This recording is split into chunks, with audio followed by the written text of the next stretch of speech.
Well, it's that time of the day now to look at the international papers, and I'm joined here on France 24 by Jinty Jackson. Jinty, good morning. Kosovo, I'm guessing, it's not every day a new country is born, so that will be making all the headlines today. Tell us what they're saying. Well, absolutely. As you can see here in France, Libération, independence, that's risky. And we've also got Le Figaro is talking about a divided Europe. But of course, what's really remarkable is how the papers are awash with flag-waving crowds and people celebrating in the streets. But of course, now we're also looking a little bit at the day after, and a lot of the papers are now saying, what about the global hangover? And that's the question that's being asked in the UK Times newspaper.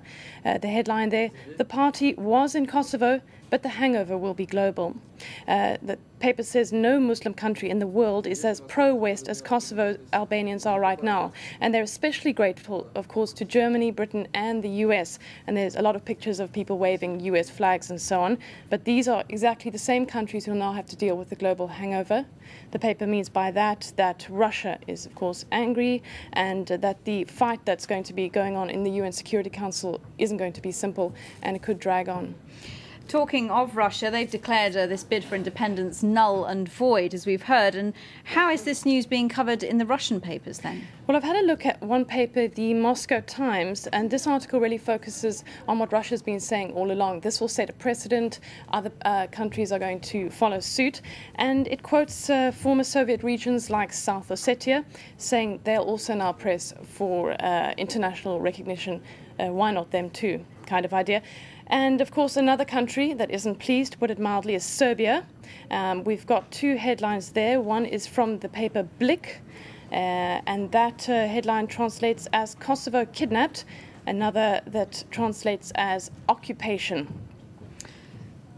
Well, here in France, we have croissants for breakfast, of course, moving on to something rather different. And we're very grateful we're not having hamburgers this morning. Tell us about this meat scare that's coming out of the United States. Now, you'd be particularly grateful if you were in California not to be having a hamburger this morning, because 64 million kilograms of ground beef, and that's a lot of hamburger patties, is being recalled from one California slaughterhouse.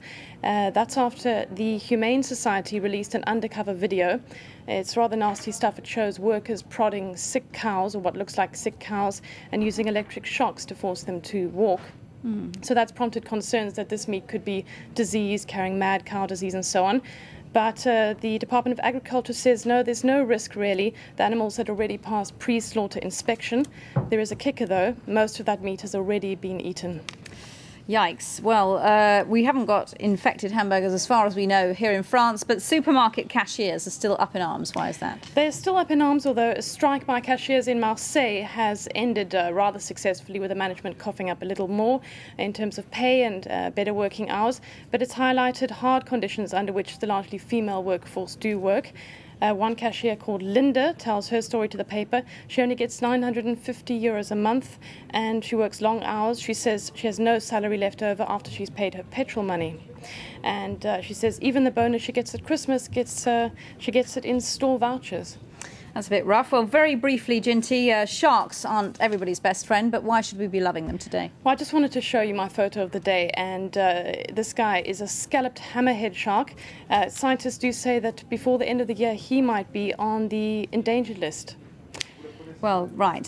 Very nice to sharks if you meet any in your daily life today. But thanks very much indeed to Jinty Jackson for that review of the papers. We'll be joining her again soon on France 24. Thank you. Thanks, Jinty.